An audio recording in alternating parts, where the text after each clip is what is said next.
Hello everyone, welcome to my channel. Today, I'm going to talk about the 2021 individual tax return is due. Let's get into the video.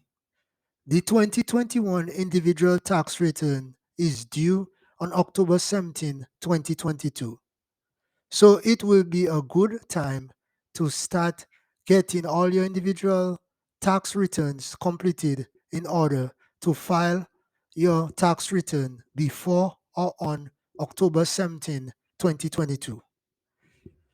If you or your company needs help with preparing your tax return, feel free to contact me. My contact information is located below in the description of the video. Thanks for watching this video and do not forget to subscribe to my channel.